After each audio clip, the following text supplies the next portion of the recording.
بعض مورخوں نے اسے ایرانی فرقہ کہا ہے۔ اسی سے آپ سمجھ سکتے ہیں کہ یہ فرقہ کیوں پیدا کیا گیا تھا، اسلام کی روح کو مسخ کرنے کے لیے۔ اسلام آدھی دنیا میں پھیل چکا ہے، لوگ جو سچے مذہب کی تلاش میں تھے اسلام قبول کر رہے تھے۔ اسلام کا نور بحرہ روم کے دوسرے کنارے سے بھی دور آگے کفرستان میں چلا گیا تھا۔ عیسائی مبلغوں اور یہودی فتنہ پرواروں نے اس پر عمل کیا کہ کسی مذہبی نظریے کو تلوار سے نہیں کاٹا جا سکتا۔ اس نظریے کے پیروکاروں کے قتل عام سے نظریہ ختم نہیں ہو سکتا۔ اگر نظریہ برحق ہو تو یہ ہمیشہ زندہ رہتا ہے۔ مذہبی نظریے کو تباہ کرنے کے لیے اس میں ملاوٹ کرنا ضروری ہوتا ہے، اور دوسرا طریقہ یہ ہے کہ اس کے قائدین اور پیروکاروں کے ذہنوں پر قبضہ کیا جائے۔ اس کا یہی ایک طریقہ ہے کہ ان میں ذہنی عیاشی اور لذت پرستی پیدا کی جائے۔ انسان کی سب سے بڑی کمزوری جنسی جذبہ ہے۔ یہ جذبہ خدا کی نگاہ میں مقدس ہے کیونکہ اسی سے انسان پیدا ہوتا ہے، مگر یہی انسان کی سب سے بڑی کمزوری ہے کیونکہ اس کے ساتھ لذت اور فرار وابستہ ہے۔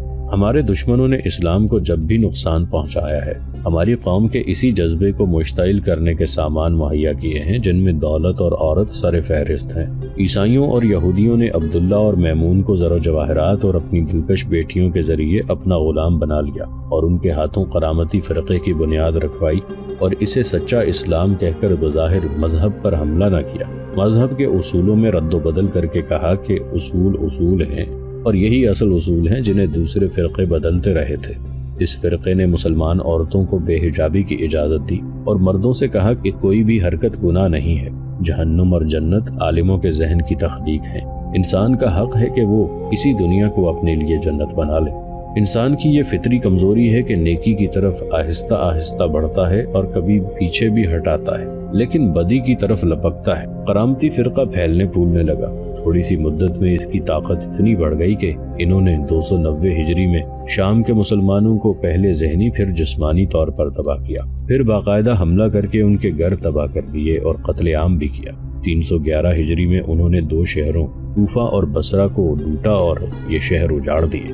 اس کے بعد انہوں نے ابو طاہر نام کے ایک آدمی کو، جو مشہور بدکردار تھا، خلافت کی گدی پر بٹھا دیا اور مکہ معظمہ پر قبضہ کر لیا۔ کرامتیوں نے اسی پر اکتفا نہ کی، خانہ کعبہ سے حجر اسود بصرہ کو اٹھا لے گئے۔ یہ تاریخی پتھر 20 سال تک ان کے قبضے میں رہا۔ خدا نے انہیں جو ڈھیل دے رکھی تھی وہ روک لی، اور ان پر ہلاک و خان کی شکل میں ایسا عذاب الہی نازل ہوا کہ ان کی زیادہ تر تعداد ماری گئی، اور اس فرقے کے جو لوگ بچ نکلے وہ ایران چلے گئے۔ وہاں پر ان پر خدا نے زمین تنگ کر دی تو وہ ہندوستان کے ان علاقوں میں آ گئے جہاں آج آپ انہیں دیکھ رہے ہیں۔ داؤد بن نصر کے دادا حمید خان کرامتی نے ملتان کو تباہ کر دیا تھا، اسے پھر سے آباد کیا اور اس طرح اپنی دہشت پھیلا کر اپنے فرقے کی تبلیغ شروع کر دی۔ وہ کہتے تھے کہ ہم اپنے ساتھ اصل اسلام لائے ہیں۔ آہستہ آہستہ یہ ریاست جو مسلمانوں کی ریاست تھی اور محمد بن قاسم کی آخری یادگار، کرامتیوں کا مرکز اور اڈا بن گئی۔ انہوں نے یہاں بدی اور عیش و عشرت رائج کی اور اسے اسلام کہا۔ موجودہ حکمران داؤد بن نصر کے باپ نے ہندو راجاؤں اور مہاراجوں کے ساتھ گٹھ جوڑ کر لیا۔ پہلے اس فرقے کو عیسائی اور یہودی مدد دیتے تھے، اب ہندو ان کی پشت پناہی کرنے لگے ہیں۔ میں نے آپ کو کرامتیوں کی تاریخ اس لیے سنائی ہے کہ آپ کو معلوم ہو جائے کہ آپ ایک زہریلے سانپ سے مدد مانگنے آئے ہیں۔ اگر اس نے مدد کا وعدہ کیا تو یہ دھوکہ ہوگا۔ آپ کو کیسے پتا چلا ہے کہ سالار عاصم عمر کیا پیغام لائے ہیں؟ ایک محافظ نے پوچھا۔ اور آپ کو یہ کس طرح معلوم ہوا ہے کہ انہیں رات شراب پلائی گئی ہے؟ کیا آپ غزنی کے جاسوس ہیں؟ نہیں، درویش نے جواب دیا، میں سلطان محمود کا نہیں، محمد بن قاسم کا جاسوس ہوں۔ ہم اس اسلام کے پاسبان ہیں جو محمد بن قاسم یہاں لایا تھا۔ ہم نے زمین دوز جماعت بنا رکھی ہے جو اسلام کا اصل پرچار اور کرامتیوں کے من گھڑت اسلام کے خلاف کام کر رہی ہے۔ ہمارے بعض آدمی شاہی محل میں بھی ملازم ہیں، وہ اندر کے بھید معلوم کرتے رہتے ہیں۔ داؤد کو ذاتی طور پر معلوم ہے کہ اس کے خلاف ایک جماعت سرگرم ہے، اس کے مخبر ابھی تک اس جماعت کا سراغ نہیں لگا سکے۔ ہمیں قبل از وقت پتہ چل جاتا ہے کہ ہمارے خلاف کوئی کارروائی ہونے والی ہے۔ ہمیں کیا کرنا چاہیے؟ آپ کو سب سے پہلے سمجھ لینا چاہیے کہ داؤد آپ کا نہیں، ہندوؤں کا دوست ہے، درویش نے جواب دیا۔ دوسرے یہ کہ آپ کو اپنے اس سالار پر بھی اعتماد نہیں کرنا چاہیے۔ اگر یہ واپس جا کر سلطان کو کوئی جواب دے تو آپ سلطان کو یہ بتائیں کہ وہ داؤد پر بھروسہ نہ کرے، اور اگر آپ کا سلطان ہندو ریاستوں پر فوج کشی کرنے کا ارادہ کرے تو سب سے پہلے ملتان آئے اور ان کرامتیوں کو ختم کرے۔ میں آپ کو یہ بھی بتا دوں کہ مسلمان ہو کر اسلام کے ساتھ کھیلنے والی قوم کبھی زندہ نہیں رہ سکتی، اس فرقے کو بھی تباہ ہونا ہے۔ داؤد بن نصر اسلام کا جھانسا دے کر مسلمانوں پر حکومت کر رہا ہے، تباہی اس کے مقدر میں لکھ دی گئی ہے۔ ہمیں پہلے یہ دیکھنا ہوگا کہ سالار عاصم عمر کیا کرتے ہیں، ایک محافظ نے کہا۔ ہو سکتا ہے وہ داؤد بن نصر کے دھوکے میں نہ آئیں، اگر وہ اس کے جال میں پھنس گئے تو ہم واپس جا کر سلطان کو یہ باتیں بتا دیں گے جو آپ نے ہمیں بتائی ہیں۔ عاصم عمر داؤد بن نصر کے پاس بیٹھا تھا، اس کے سامنے ایک نقشہ رکھا تھا جو کسی نے ہاتھ سے بنایا تھا۔ آپ یہ نقشہ اپنے ساتھ لے جا سکتے ہیں، داؤد بن نصر نے کہا۔ میں نے آپ کو راستہ بتا دیا ہے، سلطان کی فوج اس راستے سے آئی۔ میں نے آپ کو وہ جگہ بھی بتا دی ہے جہاں سے آپ کی فوج دریائے چناب پار کرے گی۔ راستے میں انند پال یا بچی رائے کی فوج ہمارا راستہ ضرور روکے گی۔ عاصم عمر نے کہا، آپ نے جو راستہ دکھایا ہے اسے میں محفوظ نہیں سمجھتا، آپ کی فوج کس طرح ہماری فوج کی حفاظت کرے گی؟ داؤد نے جواب دیا، جس سے عاصم عمر مطمئن نہ ہوا تو وہ داؤد کی باتوں اور اس کے وعدوں کو پنے حرب و ضرب کی کسوٹی پر رکھ رہا تھا۔ اسے کچھ شک سا ہونے لگا۔ اس نے داؤد کے ساتھ اتنی بحث کی کہ داؤد پریشان ہو گیا۔ کیا آپ یہاں کچھ اور دن رہنا پسند نہیں کریں گے؟ داؤد نے اس سے پوچھا۔ میں اپنے فرض کی خاطر جا رہا ہوں، عاصم عمر نے کہا، ورنہ میں تو جانا ہی نہیں چاہتا۔ پھر آپ اپنا فرض اس طرح پورا کریں جس طرح میں بتاتا ہوں۔ داؤد بن نصر نے کہا، اپنے سلطان کو اسی راستے سے لائیں اور آپ ہمارے پاس آ جائیں۔ آپ ہماری فوج کے سالار ہوں گے اور آپ کو یہی عیش و عشرت ملے گی جو آپ کو مل رہی ہے۔ اگر آپ سلطان محمود کو کامیابی سے ہمارے پھندے میں لے آئے تو میں وعدہ کرتا ہوں کہ آپ کو اپنی ریاست کا کچھ علاقہ دلا کر خود مختار حاکم بنا دوں گا۔ اتنی جنگیں لڑ کر آپ کا حق ہے کہ آپ اس دنیا کو اپنے لیے جنت نظیر بنائیں۔ داؤد بن نصر نے وہی باتیں شروع کر دیں جو ایک سفید ریش بزرگ اس کے دل میں اتر چکا تھا۔ داؤد نے یہ بھی کہا کہ ہندوؤں سے بڑھ کر کوئی اچھا دوست آپ کو نہیں ملے گا، ان کے ساتھ رہ کر دیکھو، اپنے سلطان کی خواہشات اور اس کے عزائم پر اپنی جانیں قربان نہ کرو۔ کل صبح روانہ ہو جاؤ اور سلطان سے کہو کہ داؤد بن نصر آپ کی راہ دیکھ رہا ہے۔ اسی شام کا ذکر ہے، عاصم عمر اپنے کمرے میں تھا۔ اس نے اپنے چاروں محافظوں کو بلا رکھا تھا۔ وہ ان سے کہہ رہا تھا کہ کل صبح واپسی ہوگی۔ انہیں روانگی کے احکام دے کر اس نے محافظوں کو فارغ کر دیا۔ چاروں محل کی ایک غلام گردش سے گزر رہے تھے کہ انہیں اپنے پیچھے کسی کے قدموں کی آہٹ سنائی دی۔ چاروں نے پیچھے دیکھا، ایک عورت آ رہی تھی۔ اس نے ان کے قریب سے گزرتے دھیمی آواز میں کہا، تم میں سے ایک اسی وقت اس عالم کے پاس چلا جائے جس نے چاروں کو اپنے گھر میں بٹھایا تھا۔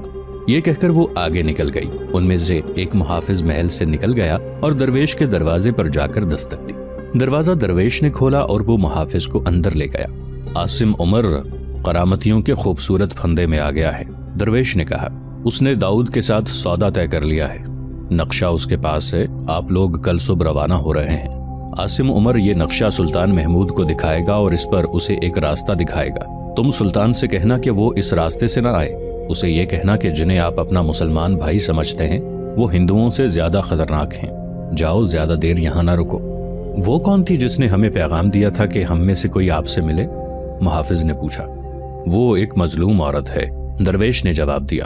آپ نے اس کی خوبصورتی دیکھی ہوگی۔ اس کے ماں باپ نے منہ مانگی رقم اور کچھ زمین لے کر اس کی شادی ایک بڑے ہی امیر آدمی کے ساتھ کر دی تھی۔ اس آدمی نے 1 سال بعد اسے تحفے کے طور پر داؤد بن نصر کو دے دیا۔ اس کے پاس ایسی لڑکیوں کی کمی نہیں۔ اس نے 1.5-2 سال حرم میں رکھ کر اسے شاہی دربار کی ملازمت دے دی۔ یہ میری بیٹی کی سہیلی تھی، کبھی کبھی گھر آیا کرتی ہے اور وہ میری بیٹی سے بھی ملتی ہے۔ پہلے بہت روتی تھی۔ میرے کہنے پر میری بیٹی نے اسے کہا کہ اس خوبصورت جہنم میں رہ کر اسلام کے لیے بہت کچھ کر سکتی ہے۔ چنانچہ وہ مجھے محل کے اندر کی خبریں دیتی رہتی ہے۔ آج جب داؤد بن نصر آپ کے سالار عاصم عمر کو اپنے پھندے میں پھانس کر اسے بتا رہا تھا کہ وہ سلطان محمود کو فلاں راستے سے لائے، اس وقت یہ عورت ان دونوں کو شراب اور شربت پیش کر رہی تھی۔ اس نے دونوں کی باتیں سنی۔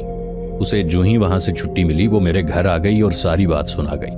اب یہ ذمہ داری آپ پر عائد ہوتی ہے کہ سلطان سے منوا لو کہ عاصم عمر اسے دھوکہ دے رہا ہے، اور آپ جو کہہ رہے ہیں یہ صحیح ہے۔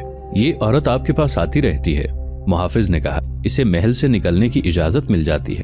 آپ نے کبھی یہ نہیں سوچا کہ آپ اسے کہیں غائب کر دیں؟ کوئی مسلمان اسے ساتھ لے کر کہیں اور چلا جائے اور اس کے ساتھ شادی کر لے؟ کئی بار سوچا ہے، درویش نے جواب دیا، لیکن ایسا مسلمان نہیں ملتا جو اسے لے کر کہیں چلا جائے۔ آج اس نے مجھ سے کہا تھا کہ اگر آپ لوگ پسند کریں اور ہمت کریں تو اسے اپنے ساتھ غزنی لے جائیں۔ اگر اس کے ساتھ کسی نے شادی نہ کی تو وہ باقی عمر کسی مزار پر گزار دے گی یا کسی عالم یا ولی کی خدمت کرے گی۔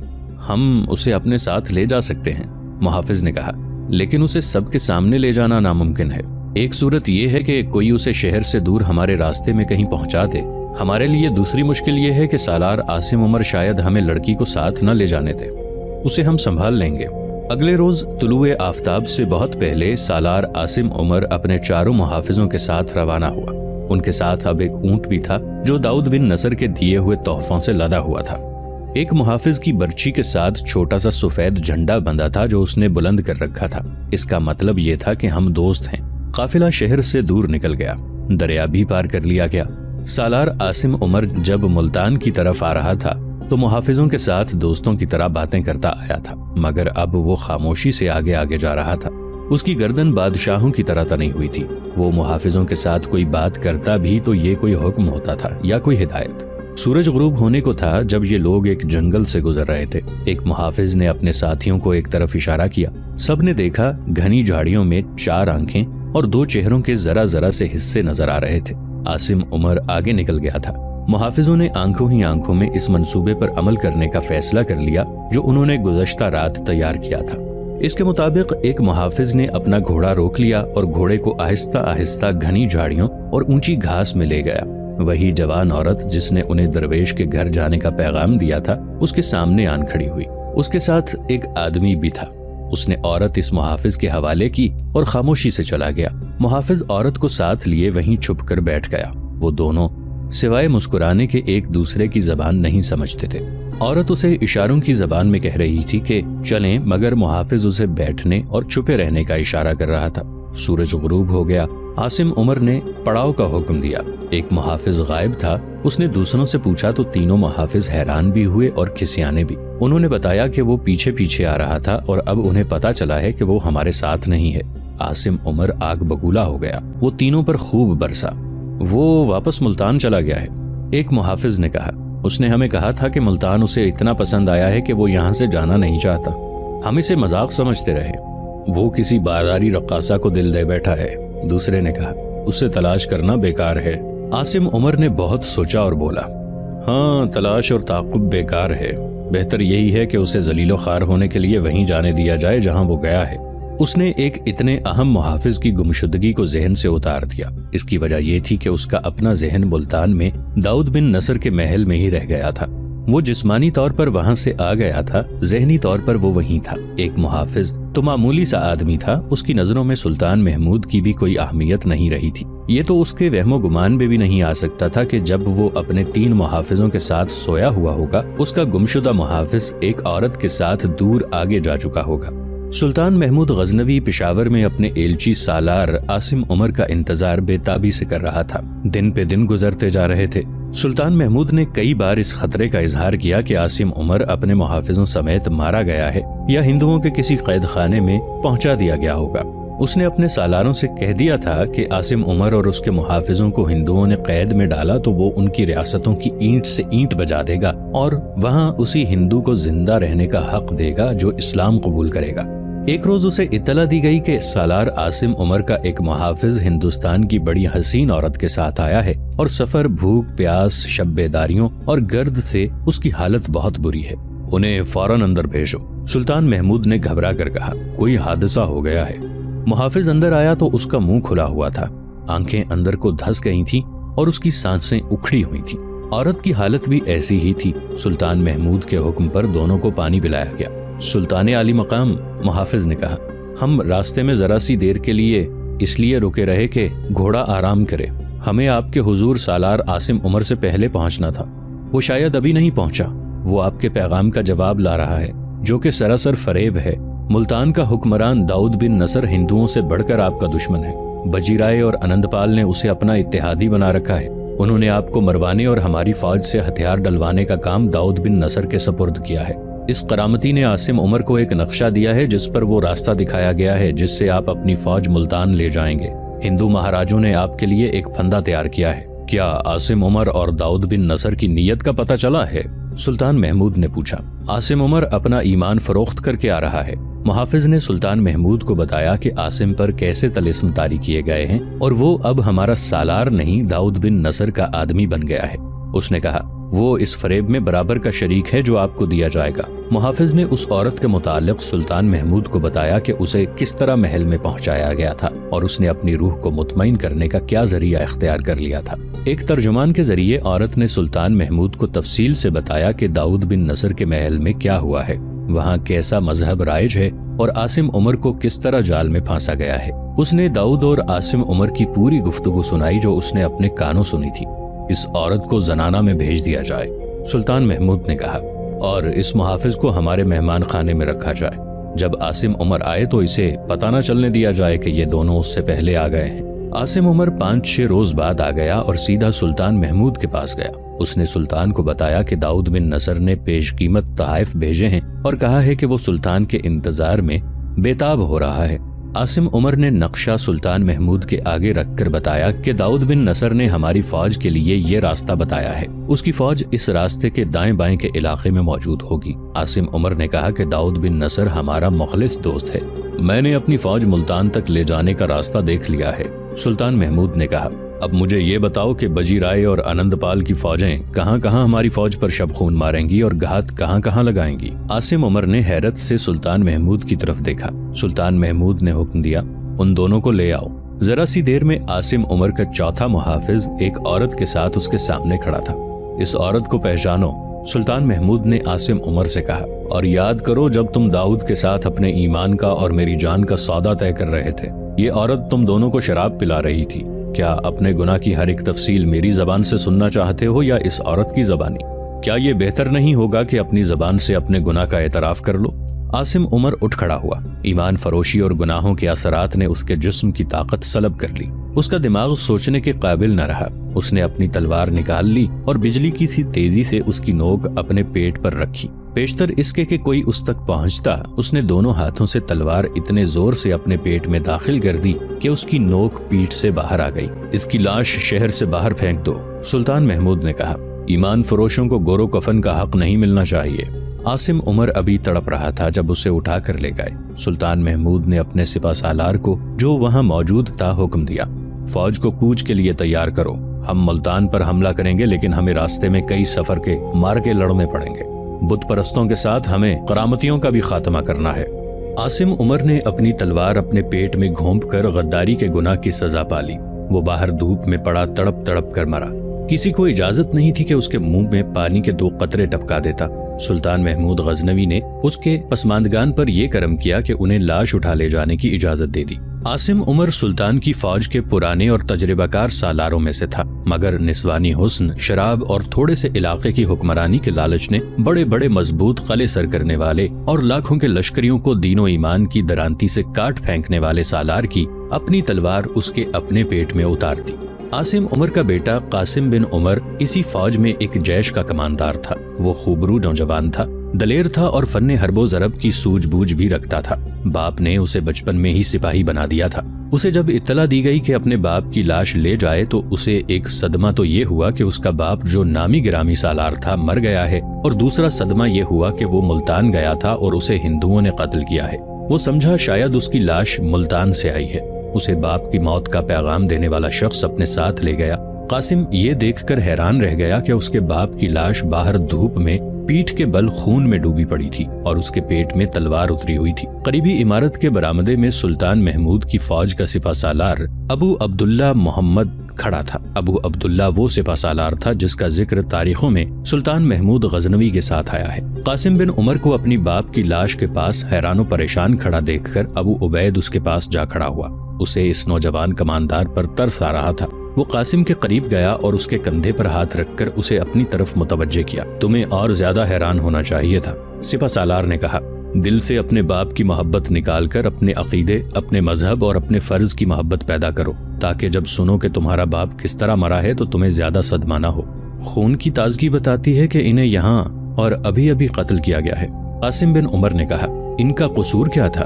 یہ تو ملتان گئے ہوئے تھے، انہیں کس نے قتل کیا ہے؟ تمہارا باپ اپنا قاتل خود ہی ہے، ابو عبداللہ نے کہا۔ یہاں اس کا کوئی دشمن نہیں، اس نے اپنے ساتھ خود دشمنی کی ہے، اپنے مذہب، اپنے ملک اور اپنی فوج کے ساتھ دشمنی کی۔ ابو عبداللہ محمد الطائی نے اسے پوری تفصیل سے سنایا کہ اس کے باپ کا گناہ کیا تھا۔ قاسم بن عمر توجہ سے سنتا رہا۔ کیا اپنے باپ کے گناہ کی سزا مجھے بھی بھگتنا پڑے گی؟ قاسم نے پوچھا۔ کیا مجھے میرے عہدے سے ہٹا دیا جائے گا؟ سلطان نے ایسا کوئی حکم نہیں دیا، سپہ سالار نے جواب دیا۔ سلطان کے بعد میں ہوں جو تمہارے متعلق کوئی فیصلہ کر سکتا ہوں۔